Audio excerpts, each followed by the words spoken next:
Selamat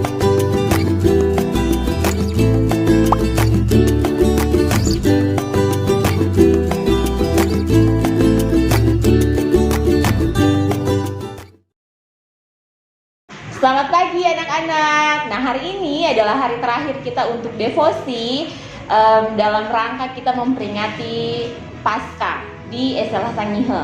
Nah, sebelum kita mulaikan devosi kita, seperti biasa kita akan menyanyikan satu lagu. Mari kita menyanyi lagu Seperti Yang Kau Ingini. Bukan dengan barang fana Kau membayar dosaku, dengan darah yang mahal, tiada noda dan celah. Bukan dengan emas perak Kau menebus diriku, oleh segenap kasih dan pengorbananmu, ku telah mati dan tinggalkan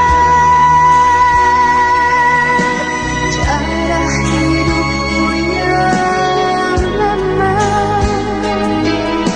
Semuanya sia-sia dan tak berarti lagi. Hidup ini ku letakkan pada mezbah-Mu ya Tuhan. Jadilah padaku seperti yang Kau ingini. Sekarang mari kita berdoa. Tuhan Yesus, terima kasih karena Engkau sudah menjaga dan memelihara kami, sehingga di hari ini Tuhan kami bisa dibangunkan lagi dengan tubuh yang kuat dan sehat. Kini Tuhan, sebelum kami memulaikan segala aktivitas dan tanggung jawab kami sebagai seorang murid, kami akan belajar firman-Mu. Tuhan sendiri kiranya yang terus membantu kami untuk kami bisa mengerti dan memahami akan maksud Tuhan lewat firman yang akan kami baca dan kami dengarkan pada hari ini. Dalam nama Tuhan Yesus Kristus yang adalah firman yang hidup dan kekal, kami berdoa. Amin.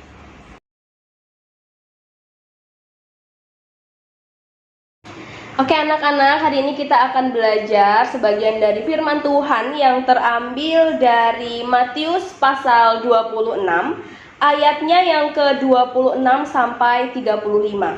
Ya, kita akan belajar dari Matius pasal 26 ayat 26 sampai 35. Ibu Neta akan membacakan ayat ini dan kalian juga bisa membaca bersama dengan Ibu Neta di tempat kalian masing-masing. Matius 26 ayat 26 sampai 35.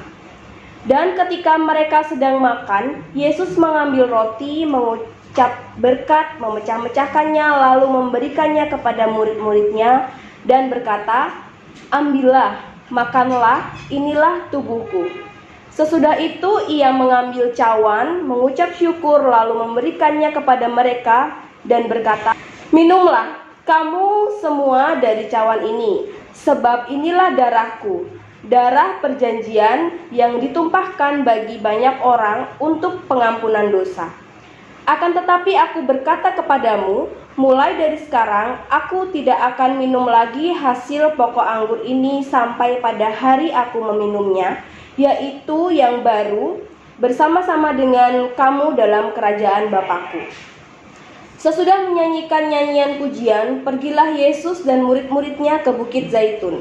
Maka berkatalah Yesus kepada mereka, "Malam ini kamu semua akan tergoncang imanmu karena aku.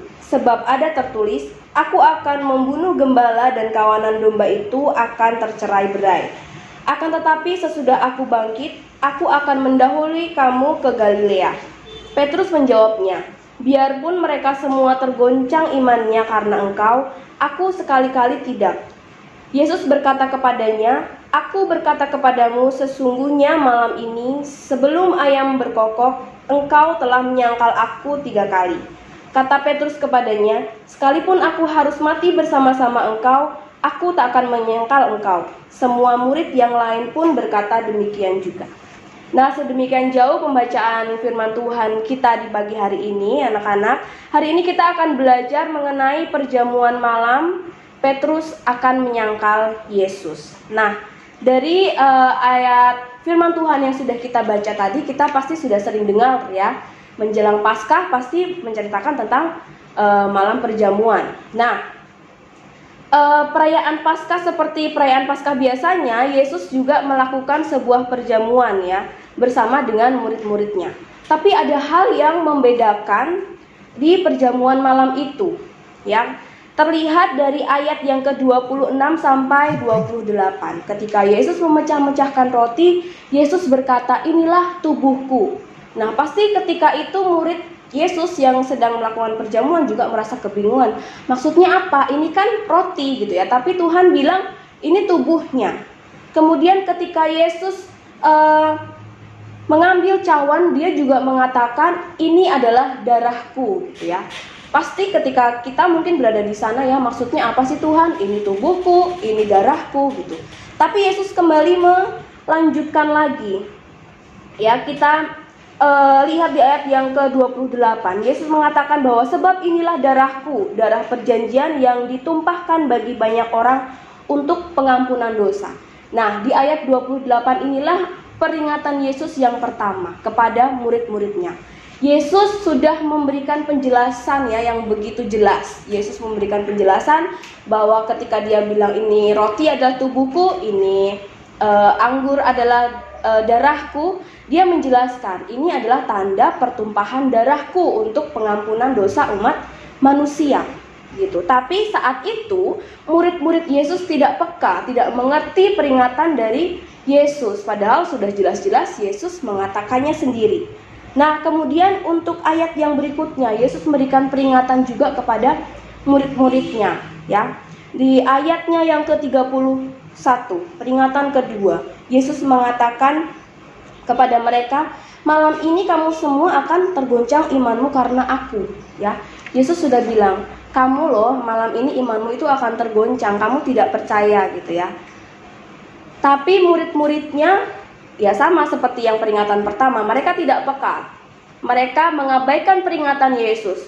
Malahan Petrus ya, sebagai manusia biasa gitu kan, Petrus bilang, nggak mungkin Tuhan, saya nggak mungkin dong imannya tergoncang. Biarpun orang-orang lain imannya tergoncang, aku pasti tetap beriman dan percaya kepadamu. Petrus berkata seperti itu.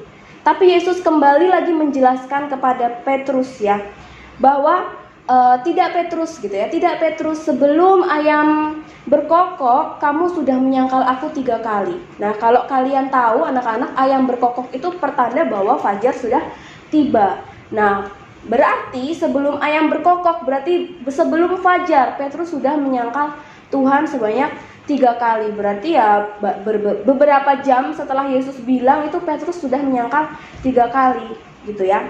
Dia tidak peka dengan peringatan Yesus yang sudah dikatakan 2 kali gitu. Nah, apa yang bisa kita pelajari dari sini? Memang ya buat kita, buat Ibu Neta sendiri juga sangat sulit untuk menerima kabar yang buruk atau menghadapi sesuatu yang buruk. Ketika Yesus ditangkap gitu ya, kalau kalian tahu seseorang yang ditangkap itu pasti orang yang bersalah, berbuat salah, berbuat dosa, apalagi dihukum sampai dihukum mati. Pasti ketika itu murid-muridnya juga, aduh gimana ini guru kami gitu ya, yang kami percaya ditangkap dan mau dihukum mati. Maka iman mereka juga tergoncang, menunjukkan bahwa ada suatu hal yang salah dari Yesus sehingga dia ditangkap. Padahal tidak demikian ya, Tuhan Yesus tidak berdosa, tidak melakukan kesalahan. Dia disalib karena dia menebus dosa kita gitu. Nah, kita juga seperti mereka ya, seperti murid-murid Yesus, ketika kita mengalami hal yang buruk gitu ya, membuat iman kita tergoncang. Ketika sesuatu hal terjadi tidak sesuai dengan keinginan kita, pasti kita, aduh Tuhan kenapa sih gitu ya. Kita kembali tidak percaya lagi. Padahal Ya, kalau kita menjadi orang yang peka, Tuhan itu sudah memperingatkan sebelumnya. Sama seperti di cerita Alkitab yang kita baca tadi. Tuhan sudah memperingatkan 2 kali bahwa dia akan ditangkap, dia akan disalibkan, dia akan menumpahkan darahnya untuk penebusan. Tapi murid-murid tidak peka. Kembali lagi yang kedua, kalian itu tidak iman kalian akan tergoncang gitu ya. Tapi mereka juga tidak peka, murid-murid Yesus. Nah, sekarang yang mau kita refleksikan adalah apakah kita mau menjadi murid-murid Kristus, yang murid-murid Yesus yang tidak peka gitu, sehingga ketika kita diperhadapkan dengan sebuah masalah di dalam kehidupan kita tidak mendengarkan peringatan Yesus, padahal Yesus sudah memperingatkan lebih dulu dan dia sudah mengulurkan tangannya untuk menolong kita. Tapi karena kita tidak peka, akhirnya iman kita tergoncang seperti Petrus ya, sampai-sampai dia menyangkal Yesus sebanyak 3 kali. Nah, marilah kita belajar untuk menjadi anak-anak Allah yang peka terhadap peringatan Tuhan, sehingga kita siap untuk menghadapi segala sesuatu yang boleh terjadi di dalam kehidupan kita. Demikianlah sharing firman Tuhan yang dapat Ibu Neta bagikan hari ini. Semoga bisa menjadi dasar untuk kita semua melakukan kehendak-Nya. Amin. Demikianlah tadi sharing firman Tuhan yang sudah disampaikan oleh Ibu Neta. Sekarang kita akan berdoa untuk menutup sesi devosi kita pada pagi hari ini. Mari kita berdoa. Tuhan, kami bersyukur karena di hari ini Tuhan sudah kembali lagi mengajarkan kepada kami untuk terus kami melakukan kehendak Tuhan dalam kehidupan kami. Tuhan Yesus, kami bersyukur dan berterima kasih untuk anugerah-Mu ketika Engkau sudah menyelamatkan kami, sudah menebus dosa kami lewat pengorbanan-Mu di kayu salib. Tuhan, kiranya yang terus memberkati kami, terus menguatkan dan memampukan kami, biar kiranya hidup kami di dunia ini terus-menerus memuliakan nama-Mu saja. Tuhan, kami menyerahkan hari ini ke dalam tangan Tuhan. Kiranya apapun yang akan kami pelajari di sepanjang hari ini, setiap materi yang akan diajarkan oleh Bapak Ibu Guru, kiranya itu semua bisa kami mengerti dan kami pahami, serta bisa berguna buat masa depan kami. Ini doa kami Tuhan. Kami juga menyerahkan Bapak Mama, orang tua wali kami ke dalam tangan Tuhan. Tuhan, kiranya juga yang terus memberkati mereka dalam segala tugas tanggung jawab mereka di sepanjang hari ini. Kiranya semuanya cuma sesuai dan seturut dengan kehendak-Mu. Dalam nama Tuhan Yesus Kristus kami berdoa, bersyukur dan memohon. Amin.